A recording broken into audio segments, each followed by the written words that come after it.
Hey everybody, Norm from Tested here, and I'm super excited to introduce you guys to John here. John is the founder of NewtypeHQ, and you're a Gundam gunplay builder. Yeah.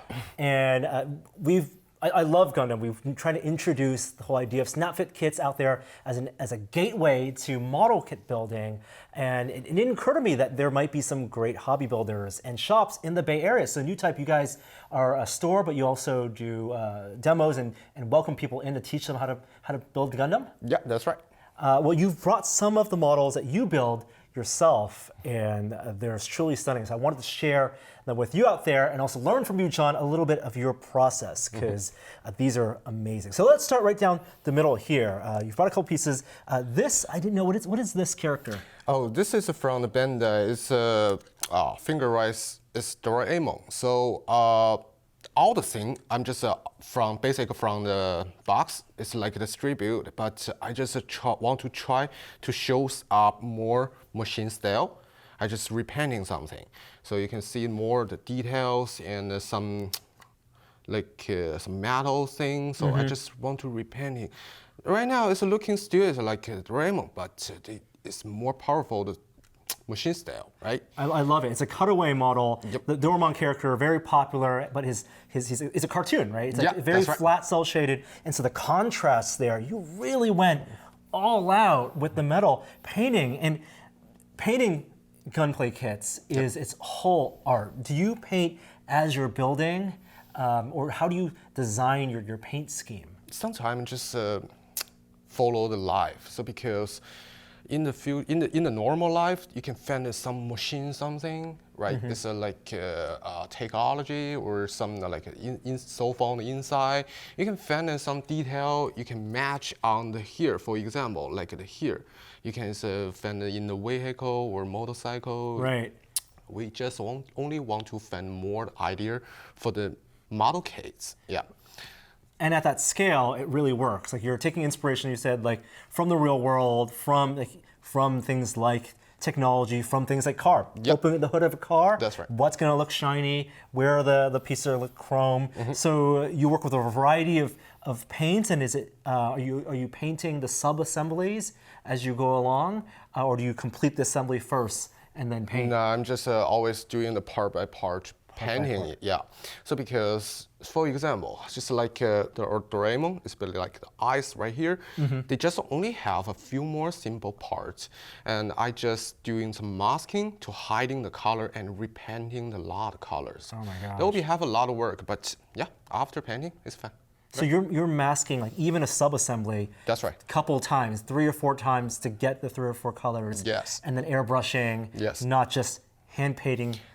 So hand paint with the airbrush.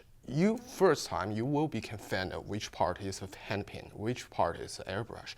I just want to more professional to match the painting. Got it. Right. Have a consistency throughout. Wow. And then do you do any additional weathering? Because I see you have also the slides here. Actually, I try to get the weathering, but I like doing the weathering. It's not too heavy. I'm just really like the lighter.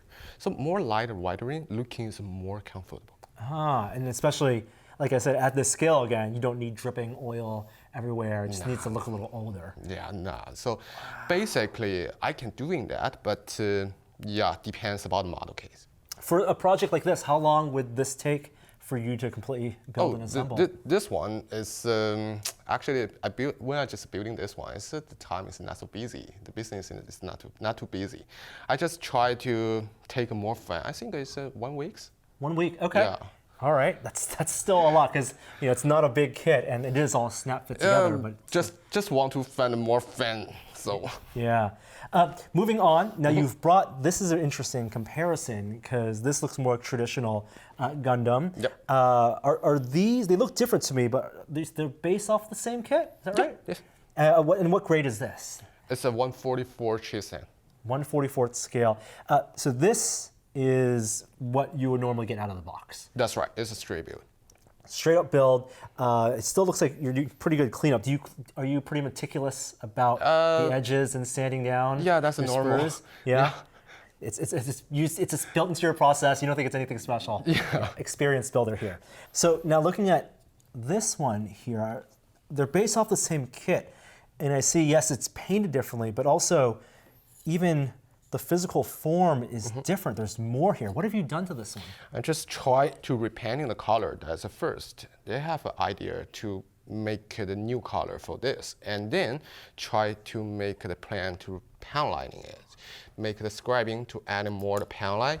So, for example, like the panel lining, so you can scribing the shoulders and add more the details on the shoulder top, even the body.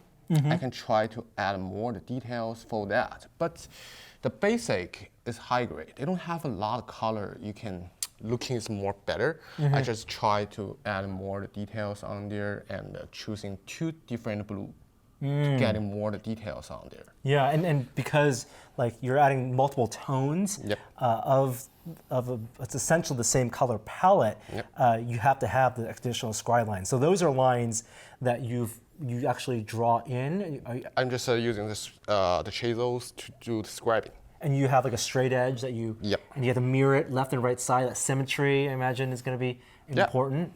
Wow. I also noticed like on the center here, you said you added things. Are you scratch building using like styrene pieces, or are they kit bash using other Gundam pieces? How do you add these extra bits? So for example, like, so actually it's a few more pieces. Even by me, I don't remember about from where, but it's some high grade extra pieces. It's like the shoulders, and right here, and Yeah, and it actually has different texture and relief on there. I like that you say you're using other high grade pieces. Of course, at all 1/44th scale, they kind of are compatible. At least the details look like they're appropriate. Also, I have some custom doing. So for example, like the shell, even the shell, the inside, the shells, they have nothing. Basic part, they have nothing on the inside, but I just want to try to add more the details. You can see it right here. For the decal work, you like every panel to have some marking, or? Yeah, actually the decals, I'm just always after the panel lining and to doing the decals. Very, very cool. All right, that's mightily impressive, but this is just amazing. This can't be a off-the-shelf kit, can it? Like, is it? That's called a resin case. So not like the whole resin. They need to with the Bandai normal case. For example, like some connector or the inner frame. It's like a hybrid. Yep. So the way I understand it is people would buy, like a high-grade kit of this character. Maybe it only comes in high grade, and it has the frame, the skeleton, but everything that you plug in, that's a custom piece. Yep, that's like this. It's called a resin case. And so this doesn't come from Bandai. These are custom molded and casted from the community. Yeah. And there's a ton of pieces here. Are these all individually just hand molded, hand cast? Oh my gosh. Wow. And so for someone like you would customize this figure and do your own take on it, additional scribe lines, additional scratch builds, kit bashing, and then you disassemble, put individual into molds, and then make batches of them for other people to build your version of that. And that's what this is essentially. This is someone's version of this character. Oh, wow. So like what parts are original? Like this is all? It's all the resin case. It's all resin kit. Right now you can see on the wings, they have the detail part you can find in the back. How do you then assemble this? Like, you follow the matching instructions, or you just have to recognize where this piece goes? Actually, they have some instructions, but they just only can tell you which part put on somewhere, but they don't have some exactly color. Yeah. You need to get some plan to painting all the colors. I'm choosing almost 5 different green and 5 different gray to try to painting that. So looking some color is almost same, but they still have a different. Very subtle differences to give it that when light bounces on it, it just gives it a different texture. 5 different greens and 5 different grays on this. I can't imagine, how long did this take to put together? I can't remember it exactly, but it's about 300 to 400 hours. Wow, that's really a labor of love. That is so awesome and a wonderful display as well. I didn't know there was such a world as garage kits for Bandai, for gunplay. And it turns out if you want something made that doesn't exist, well, the best way is to do it yourself and then share it with the community. Thank you so much, Sean. People can follow you on Newtype. You guys have an Instagram page? Yeah. And a website? Website is called NewtypeHQ.com. NewtypeHQ.com. We love sharing gunplay projects, and I'm sure you have more kits. We'd love to have you back and share more of your projects in the future. But it's a pleasure to meet you. All right. Thank you. Thank you.